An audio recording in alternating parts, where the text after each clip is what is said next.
He whispers fear, he wields the sword, but he cannot silence the living word. Every drop of blood becomes a seed, every broken heart cries out a creed. The gates of hell will not prevail, God's truth will stand, it will never fail. From martyrs to saints, their crowns are Finding the right words to use for this song. I have you in mind, so it won't take so long. Love is not afraid you, but you're here, and so I love you.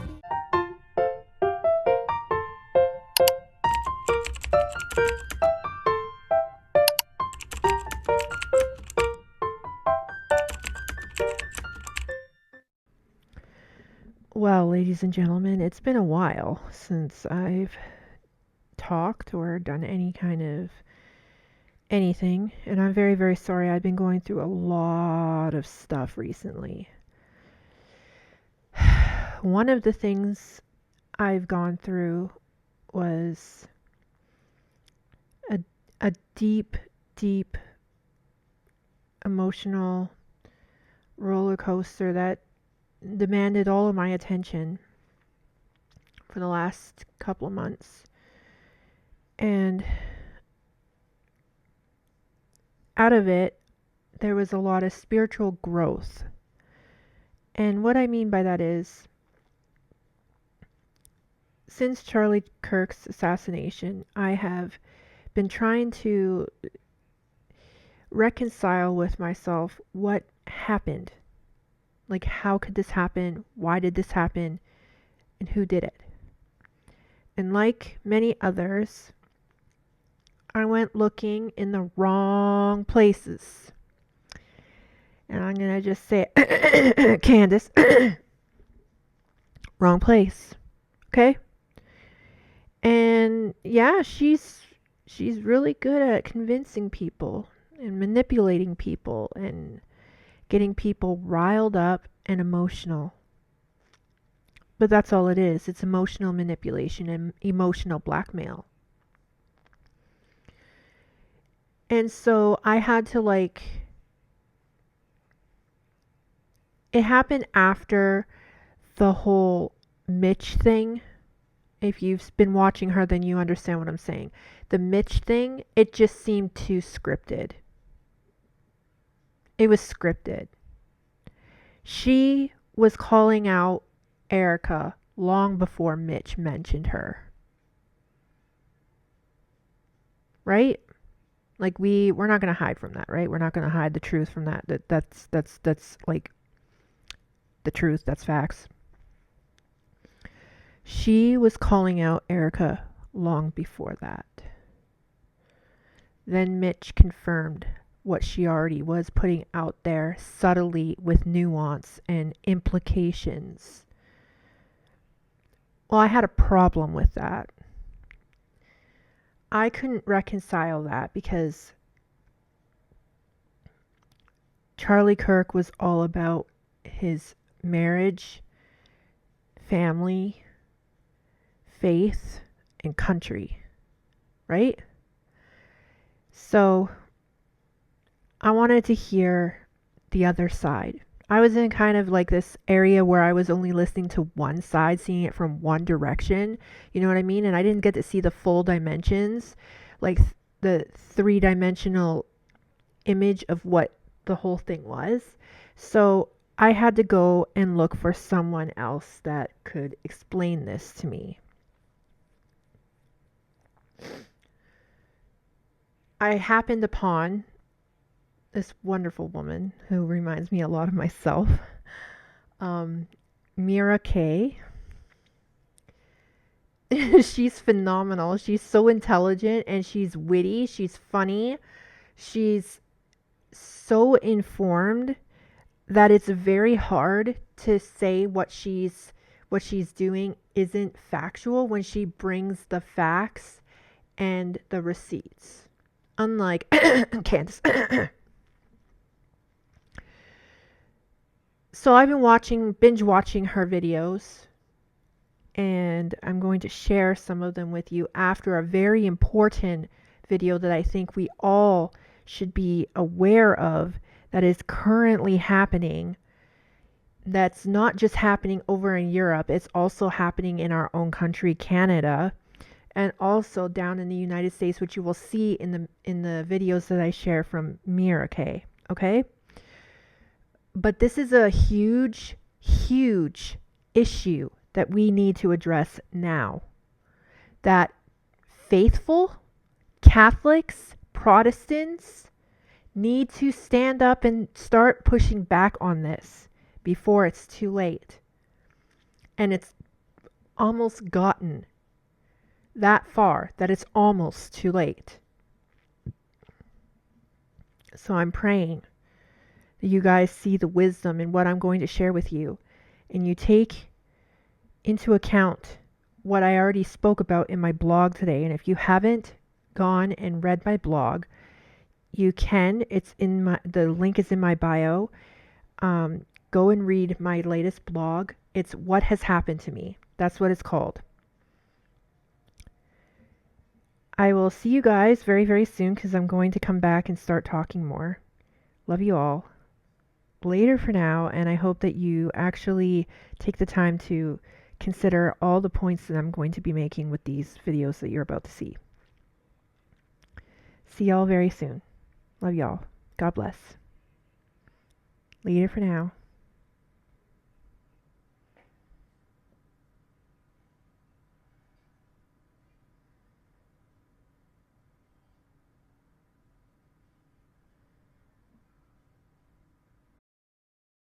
Muslims don't hate Christians? What in the world are you babbling about? They're killing Christians across the world right now as we speak.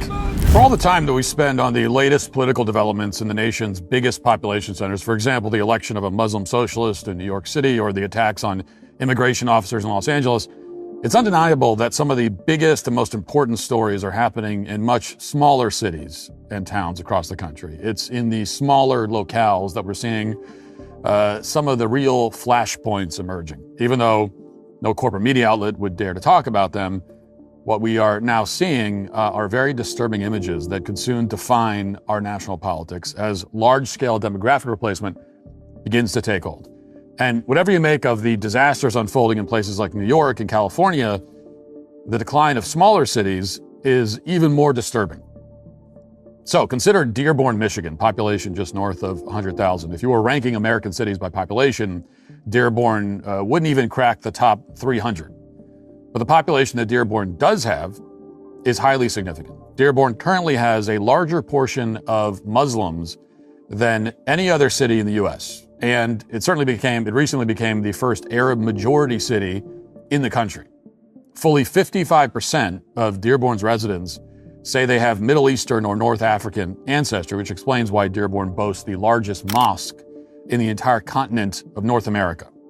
Now, Dearborn, as I've said so often on the show, is in every way an Islamic capital at this point. It is not an American city at all, except geographically. Dearborn has been conquered. And the few remaining Americans in Dearborn are now finding themselves surrounded by mobs of Muslims chanting Allah Akbar and telling them to leave the city. So this is footage that was taken by Nick Shirley, one of the few journalists who's willing to travel to Dearborn and report honestly about what he sees there. The footage shows Shirley attempting to interview an activist named Jake Lang, who was one of the pardoned January 6th defendants. But the interview doesn't go anywhere because at this point, Dearborn basically resembles Fallujah. Watch. I believe they're going to cancel the 6:30 City Hall meeting because everybody's chimping the out. They're chimping the out. I don't have bananas. Chill out. I don't have bananas. This is not America. This is an insurgency. They are taking over our country. They're taking over our country. They want us all dead. What's happening? Wow. This is Dearborn, Michigan right now. Yes, this is Dearborn, Michigan. Any racist is not welcome. No races here. Now, that is a video that should be playing on repeat on every American news station. The president should have responded to this by now. It is footage that 25 years ago everybody would have assumed came from Iraq or Afghanistan. So to be clear about what you just saw, if you're an American citizen and the mob of Muslims that controls Dearborn believes that you're racist, then you're not welcome in the city any longer. Your constitutional rights to freedom of expression are suspended. You'll be surrounded and hounded by mobs shouting Allah Akbar. And indeed, that is the official position of the government of Dearborn. It was just a few weeks ago, you may remember that the mayor of Dearborn, Abdullah Hamoud, publicly berated a Christian pastor, telling him he's not welcome in the city because of his views.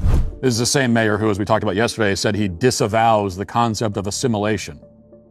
So this tactic of driving out Americans who disagree with the Islamization of the city extends not just to the mob, but to government officials in the city as well. So that's what makes this, among other things, a constitutional crisis. In an American city, no one, not even an alleged racist, quote unquote, should be surrounded, intimidated, and forced to leave for their speech. That's not something that should ever happen under any circumstance.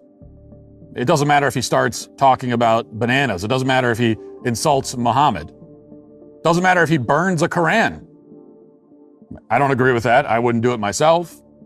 But this is America. In this country, unlike the Muslim world, we have the freedom of speech, freedom of association. The Quran is not a sacred text that we protect by law. Muhammad is not a prophet whose name we revere in this country.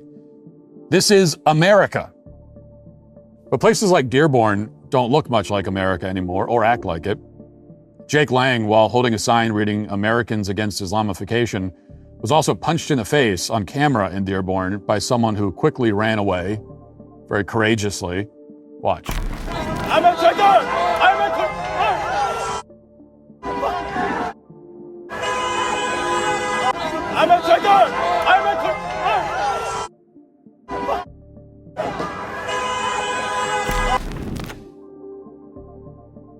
That wimp just running away. He's like already running away while the punch is still in the air being thrown. He's already somehow running away. Now, as long as we're still prosecuting hate crimes in this country, why hasn't the federal government opened an investigation into that attack? That's a hate crime.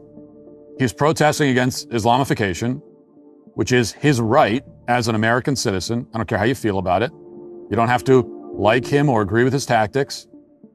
It can make you feel upset. It can make your tummy hurt that he's got a sign that says, we're against Islamification. Doesn't matter. Deal with it. He is well within his constitutional rights as an American. Well within them. He's expressing a view about a particular religion that he believes conflicts with his own beliefs. And for doing that, he was violently attacked in the middle of the street. It's a hate crime. So where's the DOJ that prosecuted Douglas Mackey for making a meme?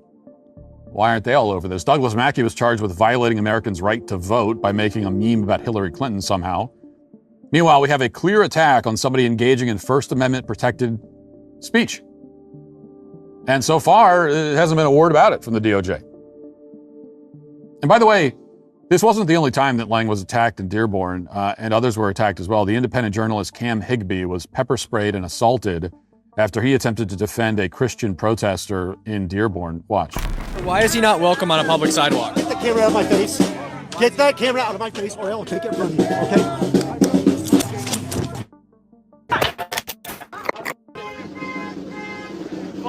Phone right here. Is this his phone? Yeah.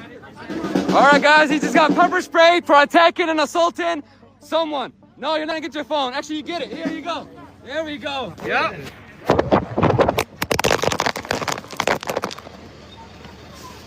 Come on in. No! No! I got it. Flush this. Right there. All right. You're good. Just stack. Guys, as you can see here, the jug that was watering, we got a bunch of... Now, when Cam reported this assault to a police officer in Dearborn, the officer refused to investigate it. He claimed that he couldn't leave his post or take a report. But just a few minutes later, Higbee saw the officer leave his post to take a personal phone call. Watch. My main issue here is that you said I can go into the station later and file a report. He's in black bloc. You're never gonna find him again. You will never find him again. The detective will not find him. I promise you, I've been in this situation before. You're never gonna find him. He's masked head to toe. You will never find him again. Yeah, that is work. It's lazy. So you know that a crime happened, and you're gonna let it slide because why? Then go arrest him. Okay, find me somebody who can. Okay, yeah, find the police report after he's gone, and you'll never find him again. This is lazy police work.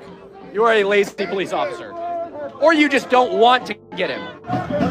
Oh, I thought he couldn't leave his post. He's gone. He's not even here anymore. He said he couldn't leave his post.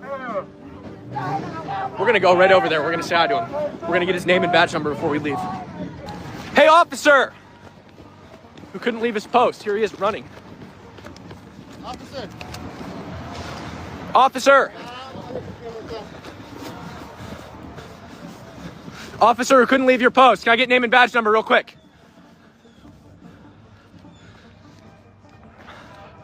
Officer, you said you couldn't leave your post a second ago. That was a lie. Can I get your name and badge number before I leave? Name? Okay, thank you.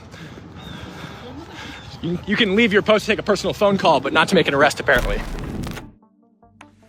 So he says that it's lazy police work. I think he's being too kind to the officer. This is not laziness. It's just that most likely this officer agrees with the crime that took place. I mean, that's the only assumption you can make when you've got an actual crime takes place and you're saying to the police officer, hey, this crime just happened. The guy's right over there. And the officer says, yeah, well, nothing. I can't leave this spot. Sorry. The only rational assumption we can make is that, oh, well, you're okay with the crime. You're glad that it happened, and that's why you're not going to investigate it. So this is a systemic top-down assault on the civil liberties of Americans in Dearborn. When Americans are beaten in the street, police look the other way. You know, when Americans assemble outside the city council, they're surrounded and intimidated with chants of Allah Akbar. In America, I have to keep reminding you, this is in America.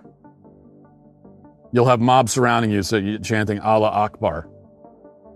Now, it really doesn't matter what you think of Jake Lang or Cam Higbee. It doesn't matter if you think they're great people or horrible people. It doesn't matter if you think Cam Higbee is a good journalist or whether Jake Lang is a good activist. It doesn't matter. I've seen some people on social media, including people who are, supposedly conservative, saying that, well, Lang's a fraud. He's just a shock jock doing this for attention. Now, I don't know the guy. I don't know much about him. I can't speak to his motives. I have no idea.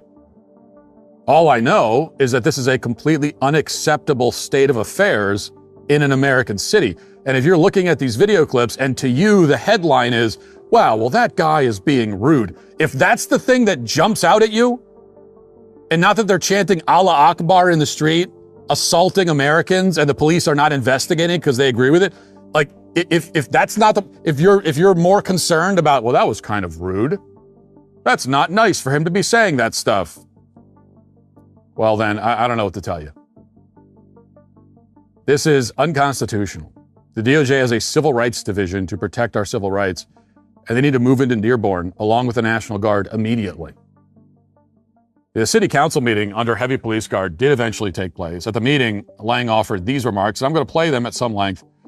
Not because I agree with or endorse everything he says, but because the whole scene is important for you to see and to hear how the audience responds, see how the police responds.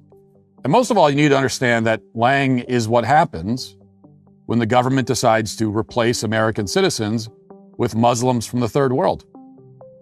When you displace Americans, when you berate them, when you assault them, when you vilify them, destroy their livelihoods, destroy their communities, destroy their homes, then you get people like this. You get resistance. And at that point, once you've pushed people far enough, you don't get to choose what the resistance looks like. You don't get to tone police it.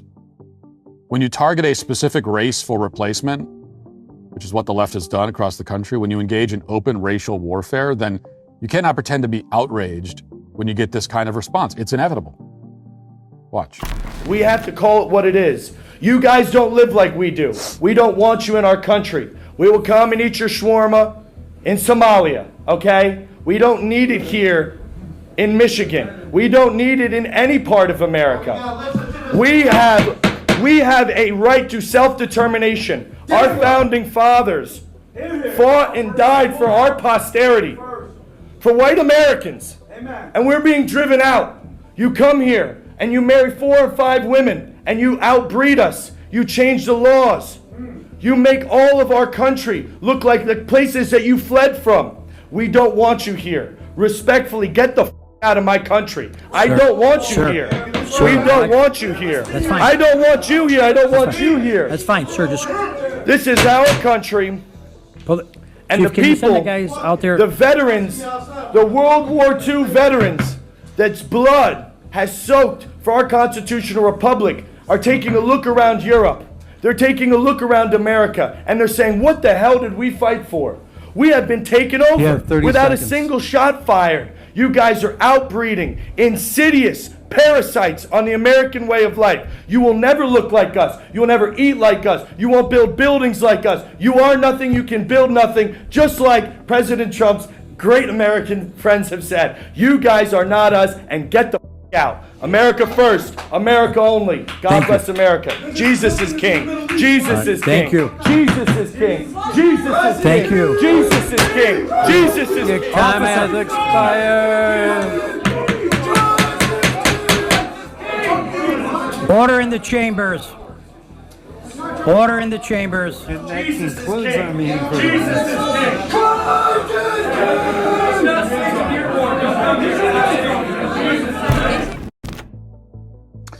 Well, this is what happens. Remember, is at one of these city council meetings, as we mentioned a few weeks ago, that a pastor got up there, much more polite, very nice about it, very gentle in his approach.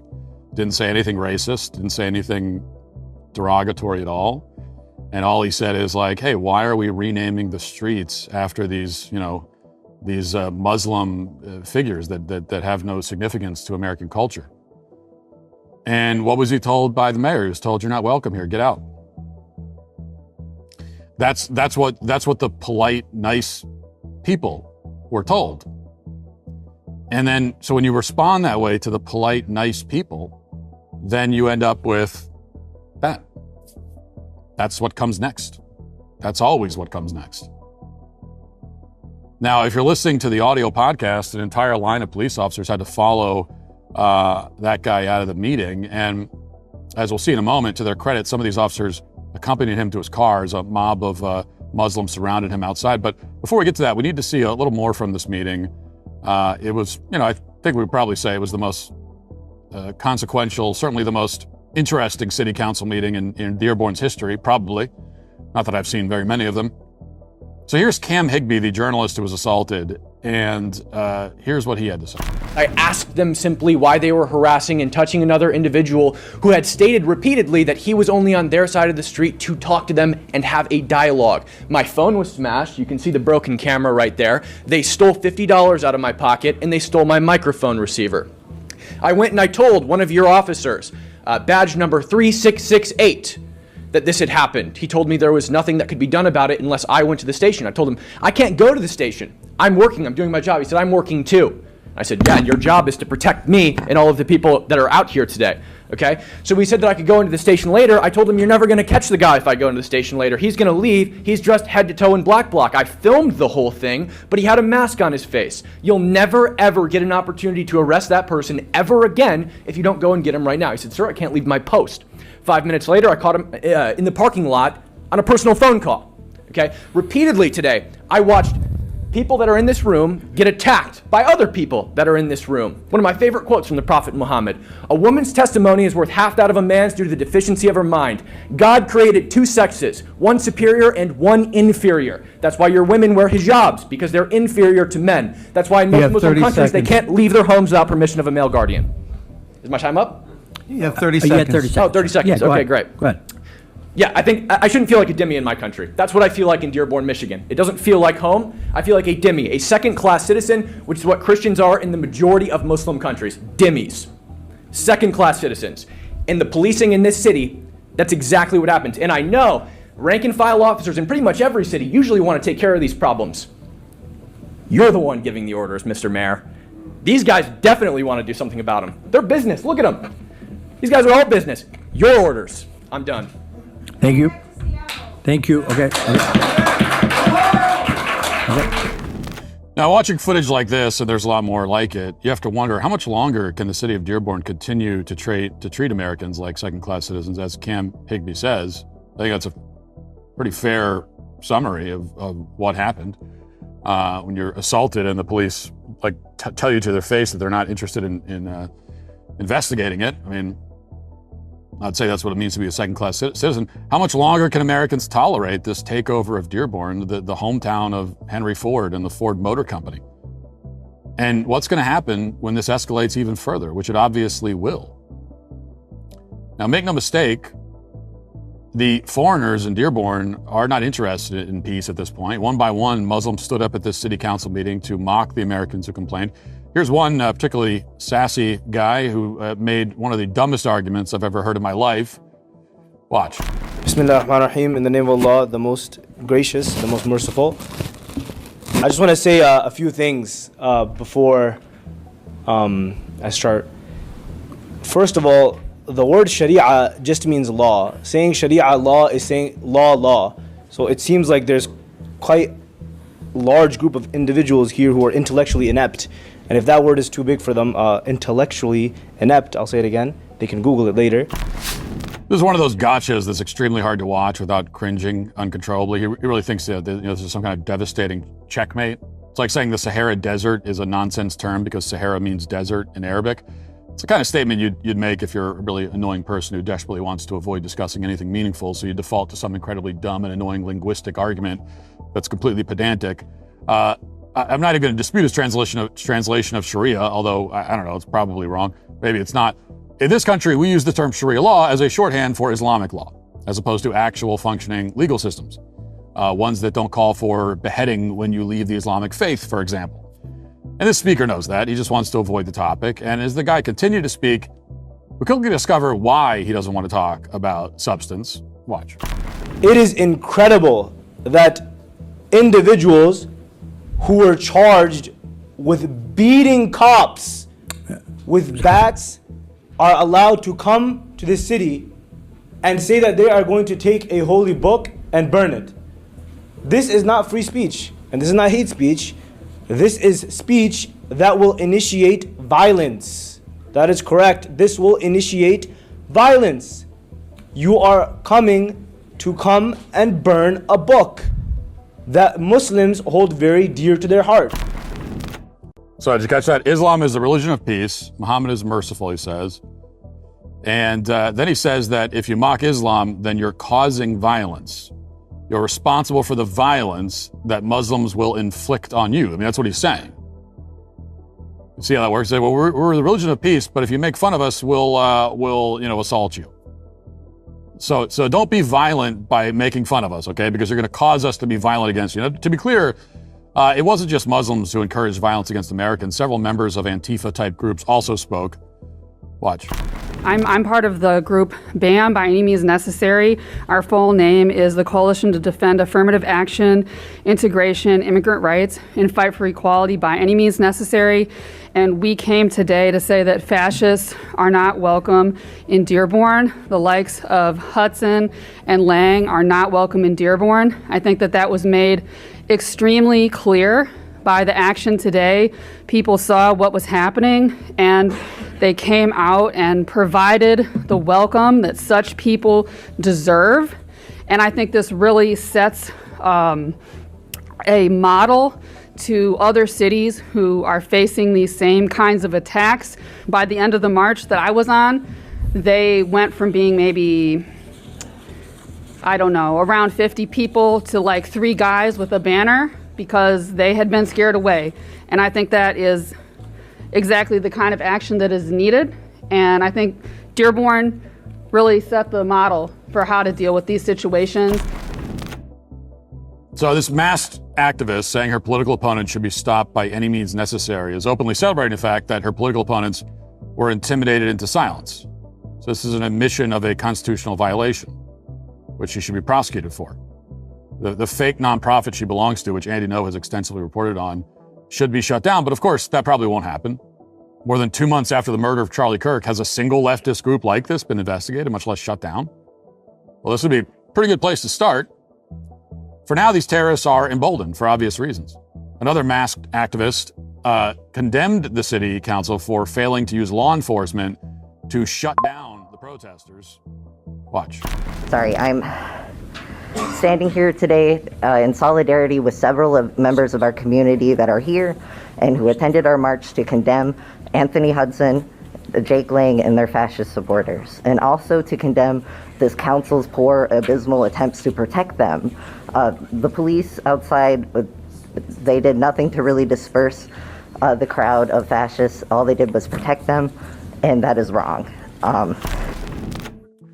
Now, as a result of these kinds of threatening statements, as well as the actual violence that was on display, Jake Lang and Cam Higbee requested a police escort out of the meeting. They asked the police officer to accompany them to their cars. Unfortunately, the officer agreed.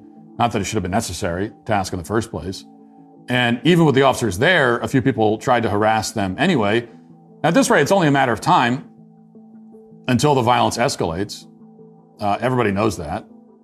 And no sane or decent person wants that to happen. Antifa wants that to happen. But the last thing that a sane or decent person wants in America is violence. But the problem is you cannot work to undermine American identity and national sovereignty and scold and castigate and condemn every American who objects and tell them to leave town, especially tell the nice ones to leave town, and then be surprised when the whole situation devolves into chaos. Now, the only solution, the only way to prevent the chaos is to return American cities to Americans, to return America to Americans. It's the only possible solution here. It's the only one that can work. But at the moment, for whatever reason, some prominent figures who claim to be on the right are actually training their fire on the people who are protesting the Muslim takeover of Dearborn rather than Muslim foreigners themselves. So here's what Jake Shields wrote, for example, in response to a video of one of Lang's protests, quote, "Muslims don't hate Christians, so I'm not sure what the point of this is. Do this in Brooklyn in a mostly Jewish community." So I guess the idea is that in order to dunk on the Jewish communities, we're supposed to forget about the fact that Muslims have been killing Christians for 1,400 years. Muslims don't hate Christians? What in the world are you babbling about? They're killing Christians across the world right now as we speak, particularly in Nigeria, as we discussed a few weeks ago. Every year, Muslims are executing thousands of Christians because of their faith. Meanwhile, Islamic countries are also flooding our country with immigrants who hate us and who openly threaten us at city council meetings. But we're supposed to believe that Muslims have no hatred for Christians whatsoever, even though that statement defies over a millennium of human experience? After I challenged Shields publicly, he responded by claiming that Christians have killed far more Muslims than the other way around, which isn't true. And then he pivoted again to like, well, we need to talk about Jews. That's all he wants to talk about. And as I told him on X, this is just full-on anti-Christian propaganda, something straight from the left-wing Reddit fever swamps. Talking points that are totally indistinguishable from the far left. An effort to distract conservatives from doing what needs to be done, which is taking back our national sovereignty. And we can't fall for it. I mean, there are some people ostensibly on the right for whom, hating Israel is literally the only issue that matters, the only one. They would happily let our country succumb to a third world invasion if it meant we would have more people here who don't like Israel. So Israel first from the other direction, as I pointed out many times. When Mary said, "Let it be done to me according to your word" in Luke 1:38, she said yes to God's plan. Despite the uncertainty, the risk, and the sacrifice ahead, that single yes brought Jesus into the world. Today, mothers across the country face their own life-changing moment when they see their baby on an ultrasound screen. Many are scared, many feel alone, and without support, that chance to say yes can slip away. But you can help change that. Thanks to listeners like you, Preborn Network clinics offer immediate, practical support to mothers facing uncertainty with things like maternity clothes, diapers, counseling, and more. So far, over 380,000 babies have been born because someone like you showed up for a mother in need, but thousands of other lives hang in the balance every single day. This holiday season, you can provide the hope a mother needs. You can help give a baby the chance to live. To donate securely, dial pound 250 and say baby. That's pound 250 baby, or visit preborn.com/Walsh. That's preborn.com/Walsh. Every gift is tax deductible and impacts generations to come. Now, in any case, the time for a national federal response to this invasion is long overdue. But there hasn't been one. And therefore, this week, the governor of Texas, Greg Abbott, decided to take action on his own. He designated CARE and the Muslim Brotherhood as foreign terrorist organizations. Here it is. Governor Greg Abbott also today labeling two Islamic groups as terrorist and criminal organizations. And his proclamation bans the groups and those connected to them from acquiring land in Texas. Fox 4 Sean Rabb in our newsroom with the still developing story. Sean. Yeah, very much so. The two groups are the Muslim Brotherhood and CARE, the Council on American Islamic Relations. Now, neither are on any State Department or federal terror list. And while only the federal government has the power to designate a foreign terrorist organization, the governor does have the authority to issue a proclamation and apply state penalties if there's a violation. In issuing that proclamation Tuesday, Governor Abbott said that the actions taken by the Muslim Brotherhood and CARE to support terrorism across the globe and subvert our laws through violence, intimidation, and harassment are unacceptable. Today, he said, I designated the Muslim Brotherhood and CARE as foreign terrorist organizations and transnational criminal organizations. These radical extremists are not welcome in our state and are now prohibited from acquiring any real property interest in Texas. Now, CARE and the Muslim Brotherhood deny these allegations, of course, but the evidence is pretty clear. During a federal prosecution related to terrorism financing nearly 2 decades ago, CARE, which is basically a subsidiary of the Muslim Brotherhood, was named as a co-conspirator in an effort to funnel millions of dollars to Hamas, which the U.S. designates as a terror group. CARE's founders were also in close communication with Hamas. As Abbott wrote in his proclamation, quote, Hassan al-Banna, who founded the Muslim Brotherhood, professed that jihad is an obligation from Allah on every Muslim, and that jihad means fighting unbelievers, plundering their wealth, destroying their places of worship, and smashing their idols. And even in the present day, the Supreme Guide of the Muslim Brotherhood has stated that the organization's primary goal is to establish Islam's mastership of the world and to forcibly impose Sharia law worldwide. The governor's proclamation adds, CARE is an Islamist organization that, according to the FBI, was founded as a front group for Hamas, and CARE and its members have repeatedly employed, affiliated with, and supported individuals promoting terrorism-related activities. Now, there's also new reporting that CARE allegedly cut $1,000 checks to campus radicals who besieged American universities back in 2023. So they're directly funding anarchy in this country. Going after these two organizations isn't going to stop the kinds of problems we're seeing in places like Dearborn, but it's a start. And the federal government needs to follow through at this point. There's no other option. There's also some reporting today that as a favor to Qatar, the Trump administration may be holding back. But I don't know if that's true or not. There's no reason to do that.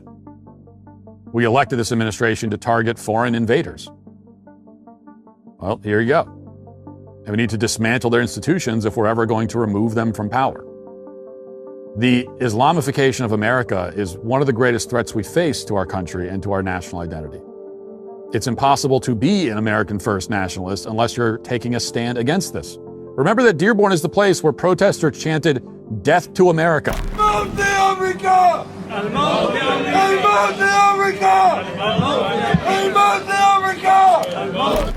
Again, you're not America first if you align with people who literally chant death to America. I mean, opposing those who want to see the death of our country explicitly is about the lowest possible bar for America first.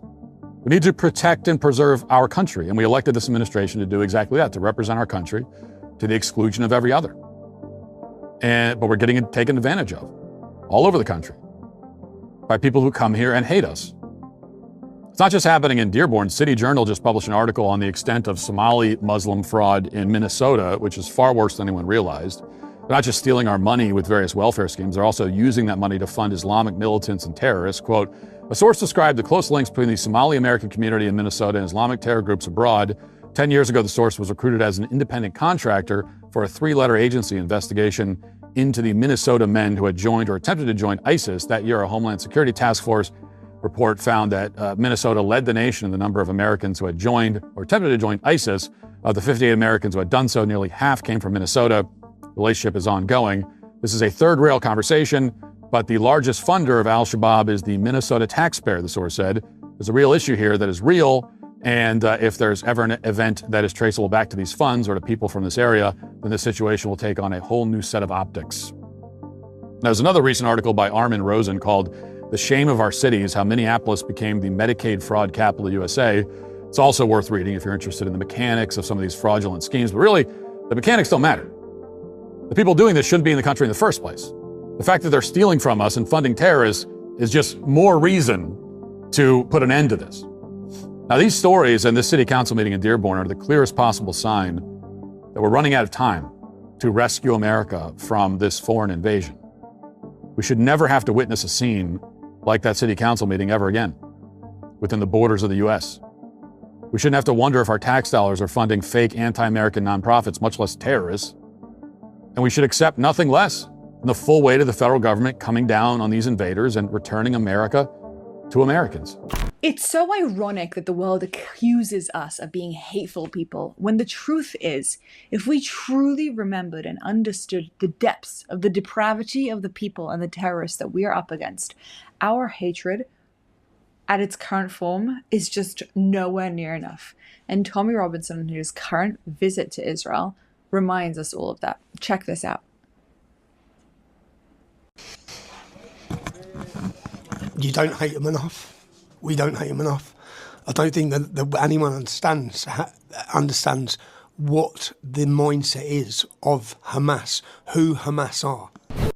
The context for this is that Tommy Robinson was shown the 47-minute video on his trip here, and you can see he is just so unbelievably shaken by this. I'm about to watch now the tunnels that were found under, is it Shifra Hospital, which is in Gaza. So remember, we always see on the news, and all the accusations are that Israel's bombing hospitals or bombing schools. Hamas, the video I've just watched of Hamas butchering their way through and massacring innocent civilians, and the joy they're getting whilst doing it, those same Hamas fighters are stationed under the hospital. Yeah. So when Israel goes to war to get their people back, or to fight this evil jihadi group, then they station themselves under the hospitals. And many of the doctors and many of the survivors and many of the hostages were brought into those hospitals. So many of the doctors are part of the Hamas. When we hear the figures of how many people have died, it's from Hamas. So to understand how they have to fight this war, that's on their border, that's next door. Yeah, that's next door. And the video I've just watched, which I think everyone should have to watch that video, anyone waving a pro-Palestinian flag, anyone on a demonstration in London, any politician supporting them, anyone that was calling for a ceasefire should have had to watch that video of what this community and what this country and their people had to go through, and actually witness what they went through. Yeah, and everyone should have had to seen that. And the sickest thing is the joy in the people doing it, the joy in celebration, and the calls to Allah whilst they're doing every single second of it. So yeah, and now I'm going to see the tunnels, because the tunnels is a big problem. It's a massive problem, because you're not fighting an army that put on a uniform. Yeah, that's not who Israel are fighting.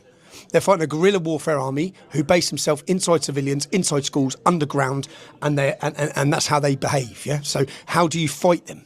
How do you fight them? And we hear so much. You hear all the accusations of genocide and genocide. More people are killed in Yemen. No one wants to talk about it. No one wants to talk about it. So how many people have been killed in Nigeria now in jihad? This is the same enemy. It's the same enemy that's done this to Israel. It's the same enemy that's doing it in Nigeria. It's the same enemy across the world. Yeah. How do they fight that war? So this is a major point. The tunnels are a major point. So there's an army underground in tunnels under a civilian population. How do you fight them? It's an entire underground network of tunnels. And I guess this is the first time the Israeli military have got access to understand what's happening. And this is the sort of tunnels, this is the reason why they couldn't find many of the hostages, because they're in underground networks like this. It's a walkthrough, yeah, you're seeing the soldiers walk with the cameras. They're getting to the end now, look, and there's just so many different directions. Where's this going up into a little hole? And then now there's a little set of stairs in the tunnel underground. There's water running down, so there's water leaking, but there's like a makeshift staircase where they're now going up the levels. Look, and now it's lit up. Look at the scale of these tunnels. They're like a little rat's nest full of little Hamas rats. And now this tunnel's coming up into, where is this? We've come out of the tunnel, that's into probably the hospital. Wow. It's just so it shows you the sheer scale and the size of the underground networks. And what people need to realise is when you're seeing a hospital was bombed, your Hamas's headquarters is underneath the bloody hospital. How are you going to take them out? Their headquarters is underneath the hospital. They purposely put their weapons and fire their rockets from schools. They purposely do it. But they're willing to sacrifice the school and the kids and the hospital. They don't care. They actually want those targets to be hit. So then their activists or their propaganda units from Iran and Qatar, all over, not even Iran and Qatar, the BBC, act as the propaganda wing for them by pumping the stories across the world. Hospital has been hit. Yeah, why don't you say that Hamas is underneath the hospital, or Hamas's headquarters is in the hospital, or Hamas's doctors, and when they took some of the hostages from Israel, they were in those same hospitals. But yeah, I think you're just seeing the sheer scale, and you have to understand how does Israel fight that enemy? How do you fight that enemy? And reverse the roles. I always like to reverse the roles and think of Scotland. Scotland elect a government. They're on our border. They elect a government that says the final day of judgment does not come until every English person is dead. They then continually fire rockets into England. What would we be saying? Then the government's army come across the border, massacre in the video that I've just watched, rape, massacre children, kidnap children, bring them back, and then they base themselves underneath the main hospital in Glasgow. What are you going to do? You're going to blow up the hospital in Glasgow. You're going to go for them, yeah? If you watch that video, I don't think there should be a ceasefire after watching that video. I know they've got their people back, but sod the ceasefire. Every single one of them jihadists needs going when you watch that video and the celebration of it. But yeah, I just think that I think that people need to understand the war that's happening and understand how do they fight that war? How are they meant to fight that war? And then understand the casualties that have come from the Israeli army from going in trying to rescue their people. And then understand that whilst all that's going on, the British state just recognised the state of Palestine. They just rewarded. What did those men going in who were screaming Allah Akbar, who were cutting people's heads off want? They want a state of Palestine. You've just rewarded the jihadists with a state who still have a pay-to-slay policy funded by our taxpayers' money in Britain. It's an insult. It's an insult to every person you saw murdered in that video that I just watched. It's an insult. We only saw 10% of the murders, 10% of the bodies in the video you just watched, 10%. So there's 90% you're not seeing. But yeah, I just think I think that people need to understand how Hamas fight and that they're willing to fight, and they actually purposely fight like this. They purposely actually want the hospitals targeted. They want it all. So yeah, because what we saw, you see two young boys, little children, their father is killed in front of them. They're then crying, they're hurt from shrapnel, they're crying their eyes out, they're on their floor wishing they were dead. And then you see, yeah.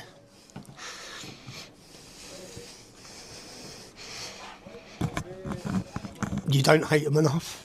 We don't hate them enough. I don't think that anyone understands what the mindset is of Hamas, who Hamas are. And that must be an incredibly frustrating thing if you watch that and you understand that they're celebrated in our capital city. And whilst they're celebrated, the police didn't enforce any law against them celebrating. Prescribed terrorist organisations were continually celebrated every single Saturday for a year after that. The next week, in fact, in the first 48 hours, they were out marching in celebration across the West. And you have to see, so those two young boys, their dad's killed in front of them. The mum then turns up, she's trying to get them. And then it's horrible, man. They go into the kitchen, yeah, they're hurt, and the jihad is just standing there, sipping a bottle of Coke. The kid's on the floor, and then the little boy's trying to help the other boy. The other boy's lost his eyesight in one eye, and their little brother's trying to help, the big brother's trying to help him. Yeah. I just don't think that when you hear, when we hear or you see the news or you see the media, you see the portrayal given. You need to watch those videos, and you need to understand what the people living here in these civilian areas face, because the people just over that fence in the neighbourhood next door, which is what you can see how close it is. There's no big fortified separation. There's just a little fence, and there's a mile. Yeah, and then you understand how those people think. You know the Blackland Theatre, you know Nice, you know the Manchester Arena bombing, you know all the attacks on Westminster Bridge. Do you know all the Al Qaeda attacks? All of these are the same mindset, but there's an entire army, an army We've got handfuls of these successful terror attacks. There's an army, or there was an army. Thankfully, many of them have been killed. But there was an entire army stationed on that border, on that border, on that border, that wished to come into this country and rape and pillage their way through if they were successful. And they were successful on October 7th. But yeah, I think everyone should have to watch that film. I mean, it's always intense to watch a grown man cry. It's such an important reminder. And like, again, in just a matter of moments, he has such moral clarity. And it feels like nowadays, if you have moral clarity, you're labeled as an extremist. And again, I'm not getting into like Tommy's politics, and it doesn't matter. We're all up against the same enemy. We can all of us who can see clearly, who do understand logic, who get the hospital argument and the tunnel argument and the jihadi argument and the raping children argument and everything that we're seeing and the propaganda machines, everything that he broke down, all of us who understand it, we just have to band together, guys. Like, it just doesn't matter at this point. And seeing people put so much energy to try and denounce him and the work that he's doing, it's so aggravating to see you still pandering to the Western thing, to the people who won't defend you, who won't stand up for you, instead of actually supporting the voices that, even if they're a bit different to you, they're actually there, seeing the truth and fighting for your children. He just clarified it so well. Like, oh, we've got a few jihadis in our country, but they've got an army on their borders. And he's absolutely correct. May that army never exist anymore. And he's even more correct when he says, this ceasefire, I don't want it. No one wants it. It shouldn't exist. It should absolutely not be the case right now. We cannot stop until terror is eviscerated. We cannot stop. Thank you for your attention to this matter.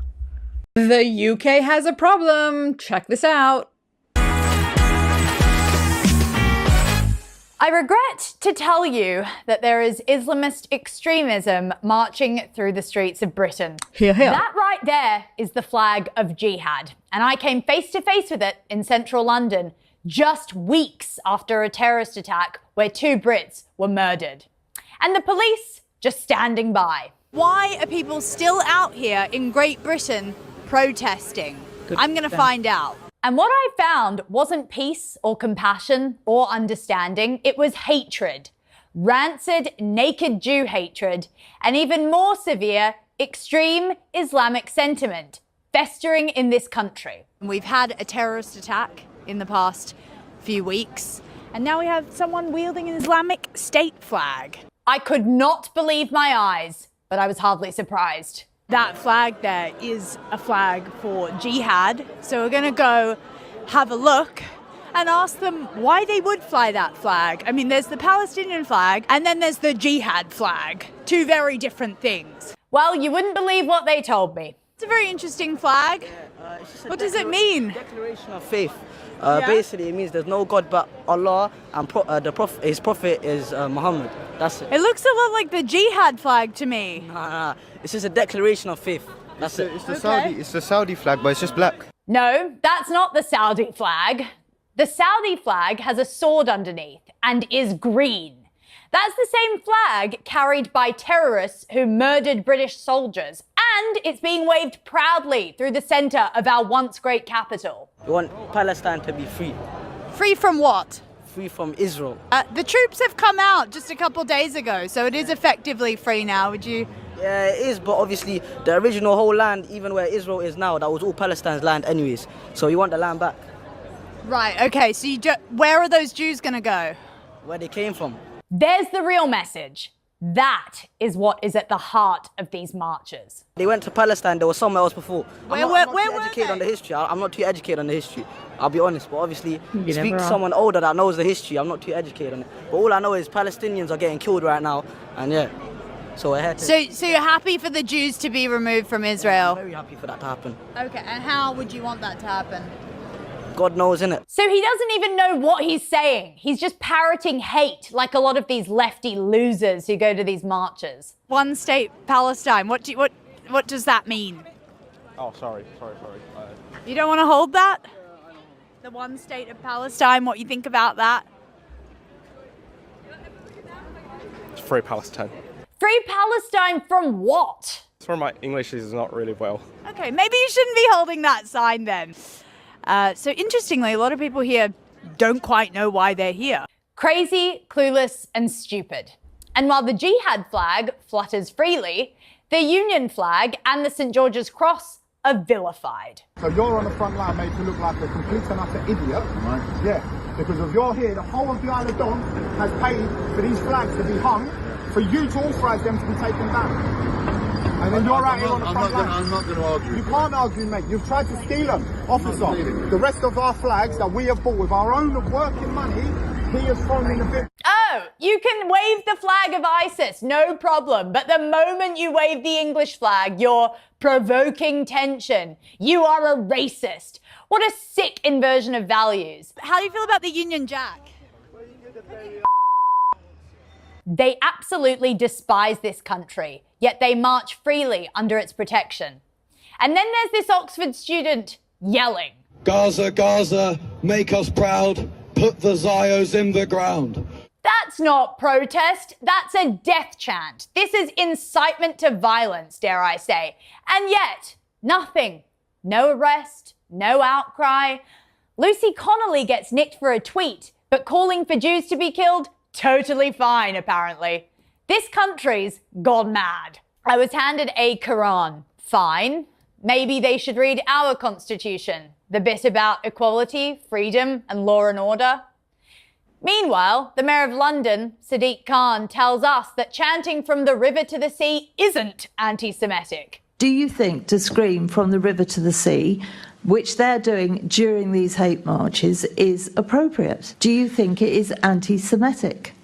Okay, I don't think it's anti-Semitic, and I think it's all about context. Oh, really? Because that chant literally calls for the destruction of a nation. This is where we're at now, people. You can burn the Union flag or shout for jihad, and our leaders call it community cohesion. But if you dare to defend British values, you're branded far right. The jihad flag being flown freely on the streets is evidence enough that there is Islamist extremism on the streets of Britain. This is why we need courage, my friends. This is why people need courage. Because without courage, you have idiotic leadership who's afraid to respond to things, who sees things. Can you just imagine 20, 30 years ago an Islamic jihadi flag waving in the UK and people not doing anything about that? We've gone so far. Everybody's just lost the plot. Sadiq Khan saying that from the rivers to the sea is not it's not talking about a genocide. I mean, what else does it mean? There's a river, there's a sea. Everything between it should be free of the people who live in between it. What else does that mean? Zios in the ground. That's not incitement to violence. These videos and these clips are just surfacing. And again, remember, they're 1 in a million where somebody actually captured this content online. But like so many videos don't go viral, aren't actually even captured on video events. And so much of this lunacy is just going on and on and on, and no one's calling it out. Like when we hear about things like a football march or Jews not being allowed to wear their Magen David and stuff like that, it's not in a vacuum. It all comes together. You see a jihadi flag and you have tolerance for that, then of course you're going to have tolerance for somebody being told not to wear a Zion sign on them. Like, of course you're going to have tolerance for that. Intolerance is sometimes a virtue. It is sometimes a positive thing. And when we don't have it, we end up being tolerant of the intolerant. And that is the real problem that we are facing. Weak leadership that's not willing to deal with the crazies directly firsthand because they are afraid and lacking the courage that it takes to just have pure common sense. Thank you for your attention to this matter.